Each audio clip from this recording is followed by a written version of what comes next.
اللہ الرحمن الرحیم۔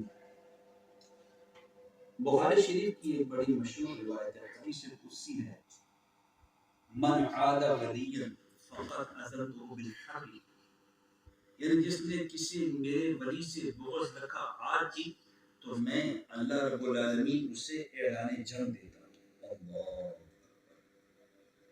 ذرا غور کیجئے کہ جس شخص کو خود رب تعالی اعلان جنگ دے رہا ہے کیسی سخت وعید ہے، اور پھر سوچئے کہ رب کو اپنے ولیوں سے کتنی محبت ہے کہ ان کے لیے اللہ رب العالمین خود اعلان جنگ دے رہا ہے۔ اللہ اکبر۔ حضور غوث پاک رضی اللہ تعالیٰ عنہ اور رب نے وہ مقام مرتبہ عطا فرمایا کہ اللہ انسان کی عقل وہاں پہنچ نہیں سکتی۔ سرکار غوث پاک رضی اللہ تعالیٰ عنہ کی حیات پاک کے اوپر جو کتب لکھی گئی ان میں ایک بہت معتبر اور مستند کتاب ہے بہجت الاسرار۔ اس کے حوالے سے ایک واقعہ آپ کی خدمت میں پیش کر دیتا ہوں کہ جس سے آپ کو سرکار غوث بغداد کے مقام مرتبہ کا اندازہ ہو۔ شیخ مفرجہ آپ اس واقعے کو بیان فرماتے ہیں۔ آپ فرماتے ہیں کہ جب سرکار غوث بغداد رضی اللہ تعالیٰ عنہ کی مشہوری ہونا شروع ہوئی، لوگ آپ سے فیض یاب ہونا شروع ہوئے، آپ کے ہاتھ پر لوگوں نے توبہ کرنی شروع کی، لوگ نیک بننا شروع ہوئے، تو اب یہ باتیں پھیلنا شروع ہوئی، لہذا پھیلتے پھیلتے پورے بغداد میں اور یہاں کی تک کہ بغداد سے باہر بھی نکل گئی۔ اب بغداد کے کچھ علماء کرام تھے جن کی تعداد 100 کے قریب تھی۔ یہ لوگ آپس میں بیٹھے اور ان کو یہ باتیں کچھ اچھی نہیں محسوس ہو رہی تھی۔ انہوں نے کہا یہ کیسے ہو سکتا ہے کہ ایک عالم یہی پیدا ہوا، یہاں پڑھا اس کے بعد وہ اتنا بڑھ گیا کہ جناب اس کے پاس یہ ہو رہا ہے یہ ہو رہا ہے، تذکرے کرتے رہے۔ اب ان سب نے ایک میٹنگ کی، اکٹھے بیٹھے، کہا کہ جی ہم سارے جا کر ان سے ایسے ایسے سوال کرتے ہیں، مشکل سوال کہ جس کے لیے جواب نہ دے سکیں، اگر دے دیے تو ہم بھی ان کے علم کے قائل ہو جائیں۔ لہذا ان 100 علماء نے 100 سوالات تیار کیے۔ جب تیار کر لیے اب وقت مناسب پر وہ پہنچ گئے دربار غوثیت میں۔ سبحان اللہ، آگے محفل پاک چل رہی تھی، حضور غوث پاک اپنے فیض کے کرم کے خزانے لٹا رہے تھے۔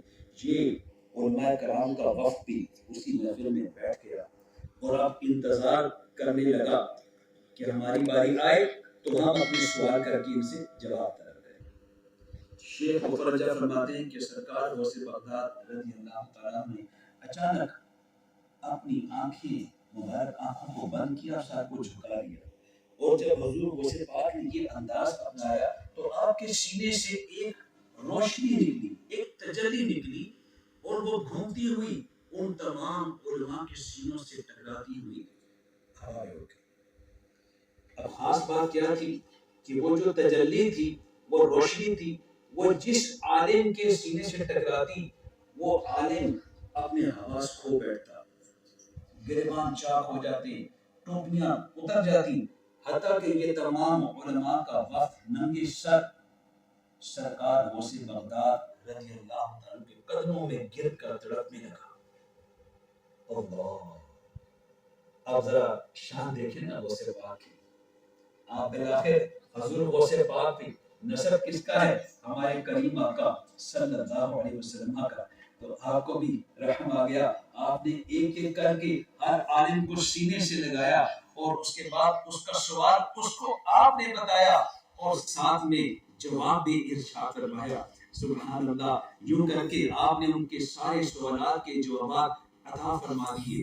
اب وہ علماء بھی حیران تھے اور پریشان بھی تھے کہ یہ ماجرا کیا ہوا۔ شیخ مفرجہ فرماتے ہیں کہ بعد میں ان علماء سے پوچھا گیا کہ یہ آپ کے ساتھ کیا معاملہ ہوا، تو وہ کہتے ہیں کہ ہم اپنے طے شدہ پلان کے مطابق یہاں بیٹھ گئے تھے، سوالات بھی تیار تھے، لیکن جو روشنی ہمارے سینوں سے ٹکرائی تو وہ ایسا لگتا تھا کہ اس روشنی کے ٹکرانے کے بعد ہمارا سارا علم ختم ہو گیا کہ گویا ہم نے زندگی میں کبھی کچھ پڑھا ہی نہیں۔ اللہ، اور کرم بالائے کرم کہ جب حضور غوث پاک نے ہمیں اپنے مبارک سینے سے لگایا تو وہ علم ہمیں واپس عطا کر دیا گیا. سبحان اللہ سبحان اللہ. پھر وہی بات ہے نا، واہ کیا مرتبہ بالا ہے اے غوث تیرا. دوسری بات، اس واقعے سے جو ہمیں بات سیکھنے کو ملتی ہے اس بات ہے ادب کی. آج اگر ہمیں دو لفظ کسی کتاب کے یاد ہو جائے تو اپنے آپ کو عالم سمجھ کر ہم علماء حق پر زبان تان دراز کرتے ہیں، اولیاء اللہ پر زبان تان دراز کرتے ہیں. تو یاد رکھیے، میں نے حدیث قدسی آپ کو سنا دی ہے کہ من عاد ولیا فقد اذنت بالحرب، کہ جس نے کسی میرے ولی کے ساتھ دوست رکھا، اس کے ساتھ آر کی، تو میں رب العالمین اسے اعلان جنگ دیتا ہوں.